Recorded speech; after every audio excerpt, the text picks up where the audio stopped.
ಖಾಸಗಿ ಫೈನಾನ್ಸ್ನಲ್ಲಿ ಸಾಲ ಪಡೆದು ಕುಟುಂಬವೊಂದು ಬೀದಿಗೆ ಬಿದ್ದಿದೆ. ಪಡೆದಿದ್ದು 4.66 ಲಕ್ಷ ಸಾಲ, ಕಟ್ಟಿದ್ದು 7.2 ಲಕ್ಷ ಬಡ್ಡಿ. ಮನೆ ನಿರ್ಮಾಣಕ್ಕೆ ಸಾಲ ಪಡೆದಿದ್ರು ಸೈಯದ್ ಅನ್ನುವಂಥವರು ಸಾವನ್ನಪ್ಪಿದ್ದಾರೆ. 2024ರ ಮೇ ತಿಂಗಳಲ್ಲಿ ಹೃದಯಾಘಾತದಿಂದ ಸೈಯದ್ ಮೃತಪಟ್ಟಿದ್ದಾರೆ. ತುಮಕೂರಿನ ಲೇಬರ್ ಕಾಲೋನಿಯ ನಿವಾಸಿಯಾಗಿದ್ದಾರೆ ಸೈಯದ್ ಸತ್ತ ನಂತರವೂ ಕೂಡ ಕುಟುಂಬಕ್ಕೆ ಈ ಕಿರುಕುಳ ಮಾತ್ರ ನಿಲ್ತಾ ಇಲ್ಲ. ಸಾಲ ಕಟ್ಟಿ ಅಂತ ಕುಟುಂಬಕ್ಕೆ ಫೈನಾನ್ಸ್ ದುಂಬಾಲು ಬಿದ್ದಿದೆ. 4.6 ಲಕ್ಷ ಸಾಲ ತಗೊಂಡು 7.2 ಲಕ್ಷ ಬಡ್ಡಿ ಕಟ್ಟಾದ ಮೇಲೂ ಮತ್ತೆ ಸಾಲ ತುಂಬಿಸಿ ಅಂತ ಹೇಳಿ ಫೈನಾನ್ಸ್ ಸಿಬ್ಬಂದಿ ಕಿರುಕುಳ ಕೊಡ್ತಾ ಇರೋದು.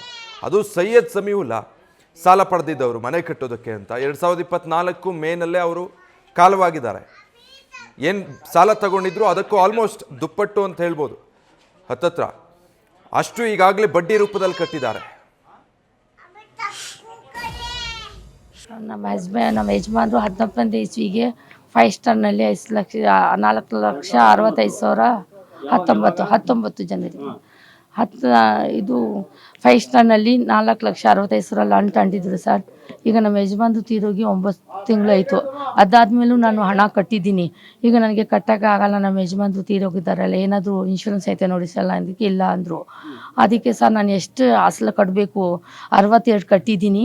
ಈಗ ಮಿಕ್ಕಿದ್ದು 22 ಕಂತಿನಲ್ಲಿ ಎಷ್ಟು ಅಸಲು ಕೊಡಬೇಕು ಅದನ್ನು ತೀರ್ಮಾನ ತೊಗೊಂಡು ಟೈಮ್ ಕೊಟ್ಟು ನನ್ನ ಪೇಪರ್ ನನಗೆ ಕೊಡಿ, ನನಗೆ ಇಷ್ಟು ಕೊಡಿ ಅಂತ ಹೇಳಿ ಸರ್ ಅಂದಿದ್ದಕ್ಕೆ ಇಲ್ಲಮ್ಮ ಅದಕ್ಕೂ 1.5 ಲಕ್ಷ ಬಡ್ಡಿ, ತಿರ್ಗಾ 50,000 ಅಂತಿದ್ದು ಸರ್ವಿಸ್ ಚಾರ್ಜ್, 5,000 ಒಂದು ಸತಿ ಲಾಯರ್ ರೆಡಿ ಕೊಡ್ಬೋದು, ಅದು 5,000 ಅದು ಚಾರ್ಜ್, ಇನ್ನೂ 2.5 ಲಕ್ಷ ಜಾಸ್ತಿ ಆಗೈತೆಮ್ಮ. 1.5 ಲಕ್ಷ. ಸ್ಟಾರ್ ಫೈನಾನ್ಸ್ ಒಳಗೆ ಪಾಪ ಲೋನ್ ತಗೊಂಡಿರ್ತಾರೆ, 4.5 ಲಕ್ಷ ಕೊಟ್ಟಿರ್ತಾರೆ. ಅವರು ಪಾಪ ಕಂಟಿನ್ಯೂ ಕಟ್ತಾನೆ ಇದ್ದಾರೆ. ಅವ್ರ ಯಜಮಾನ್ರು ತೀರೋದ್ರು ಒಂದು 5 ಜನ ಬಂದ್ಬಿಟ್ಟು ಭಾರಿ ಅವ್ರಿಗೆ ಹಿಂಸೆ ಕೊಡ್ತಾ ಇರ್ತಾರೆ. ಬೆಳಿಗ್ಗೆ ಬಂದರೆ ರಾತ್ರಿ 10 ಗಂಟೆ ಆದ್ರೂ ನಿಂತ್ಕೊಂಡು ದುಡ್ಡು ಕಟ್ಟೋವ್ರಿಗೂ ಬಿಡ್ತಿರ್ಲಿಲ್ಲ.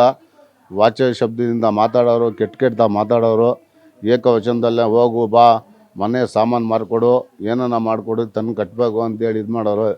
ಅದನ್ನು ನೋಡೋಕ್ಕಾಗ್ದಲ್ಲೇ 2-3 ಸರಿ ನಾವು ಏರಿಯಾದವರೆಲ್ಲ ಅವ್ರ ಮೇಲೆ ಗಲಾಟೆ ಮಾಡಿದ್ರು ಮೊಬೈಲ್ಗಳು ಇಟ್ಕೊಂಡು ಹೊಡಿತೀರಾ ಹೊಡೀರಿ, ಏನು ಮಾಡ್ತೀರಿ ಮಾಡಿರಿ, ನಾವು ಬಿಡಲ್ಲ ಅನ್ನೋರು. ಲೆಕ್ಕ ಕೇಳಿದ್ರೆ ಚೆನ್ನೈಗೆ ಹೋಗ್ರಿ, ಅಲ್ಲೋಗಿ ಮಾತಾಡಿ ಇಲ್ಲೋಗಿ ಮಾತಾಡಿ ಅಂತ ಹೇಳೋರು. ಏನು ಹೇಳಿದ್ರು ಅವ್ರಿಗೆ ತುಂಬ ಕಷ್ಟ ಕೊಡೋರು. ಅವರು ಮಕ್ಕಳು ಪಾಪ ಕೆಲ್ಸಕ್ಕೆ ಹೋಗ್ಬಿಡೋರು. ಹೆಣ್ಮಕ್ಳು ಇಬ್ಬರು ಇರೋರು, ಅವ್ರದ್ದು ಸೊಸೆನೂ ಅತ್ತೆ ಮಾತ್ರ ಇರೋರು. ಅವ್ರು ಬಂದಾಗ ಎದ್ರಕೊಂಡು ಬಾಗಿಲು ಹಾಕಿದ್ರು ಆಚೆಯಿಂದ ಕಿಲ್ಗೆ ಹಾಕೊಂಡು ಕುತ್ಕೊಂಡ್ಬಿಡೋರು ಅವರು. ಡೀಟೇಲ್ಸ್ ಕೊಡ್ತಾರೆ ಮಧು ಇಂಗಳದಾಲ್. ಮಧು, ಈಗ 4.25 ಲಕ್ಷಕ್ಕೆ 7.25 ಲಕ್ಷ ಬಡ್ಡಿ ಕಟ್ಟಿದ್ದಾರೆ. ಸಾಲ ತಗೊಂಡು ವ್ಯಕ್ತಿನೂ ತೀರೋಗಿದ್ದಾರೆ. ಇನ್ನು ಮುಗ್ದಿಲ್ವಾ ಇವ್ರ ಸಾಲ? ಏನು ಹೇಳ್ತಾರೆ ಫೈನಾನ್ಸ್ ಸಿಬ್ಬಂದಿ? ಖಂಡಿತವಾಗ್ಲೂ ವಿಜಯ್, ಈಗಾಗಲೇ ನಾವು ರಾಜ್ಯಾದ್ಯಂತ ಮೈಕ್ರೋ ಫೈನಾನ್ಸ್ ಗಳ ಅವಳಿ ಯಾವ ರೀತಿಯಾಗಿದೆ, ಜನರು ಎಷ್ಟೆಲ್ಲ ಸಂಕಷ್ಟವನ್ನ ಎದುರಿಸ್ತಾ ಇದ್ದಾರೆ ಅನ್ನುವಂಥದ್ದನ್ನ ನಾವು ನೋಡ್ತಾ ಇದೀವಿ. ಅದ್ರ ಜೊತೆಗೆ ಈ ಮೈಕ್ರೋ ಫೈನಾನ್ಸ್ ಗಳ ಬಿಟ್ಟು ಖಾಸಗಿ ಫೈನಾನ್ಸ್ಗಳು, ಅಂದ್ರೆ ಏನು ದೊಡ್ಡ ಪ್ರಮಾಣದಲ್ಲಿ ಮನೆ ಲೋನು ಅಥವಾ ಮನೆ ಕಟ್ಟಲಿಕ್ಕೆ ಲೋನ್ ಕೊಡುವಂತಹ ಖಾಸಗಿ ಫೈನಾನ್ಸ್ ಗಳೇನಿದಾವೆ ಅವುಗಳು ಕೂಡ ಸಾಕಷ್ಟು ಕಿರುಕುಳವನ್ನ ನೀಡ್ತಾ ಇರುವಂತದ್ದು.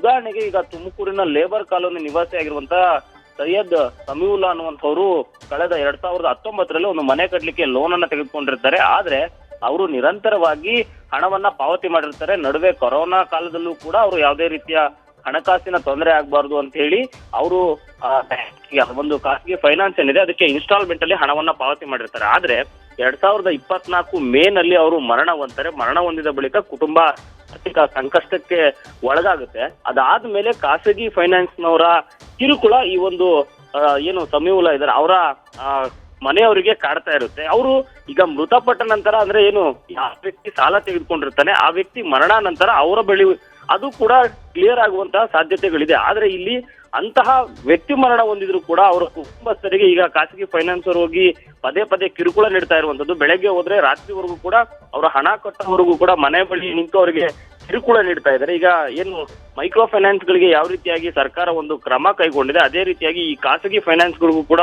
ಏನಾದ್ರೂ ಕ್ರಮ ತಗೊಂಡು ನಮಗೆ ನ್ಯಾಯ ಕೊಡಿಸ್ಬೇಕು ಅನ್ನುವಂಥದ್ದು ಈಗ ಕುಟುಂಬಸ್ಥರು ಕೇಳ್ತಾ ಇರುವಂತದ್ದು. Vijay, thank you Madhu. News first ನಿರ್ಭೀತಿಯಿಂದ ನಿಮ್ಮ ಪರವಾಗಿ.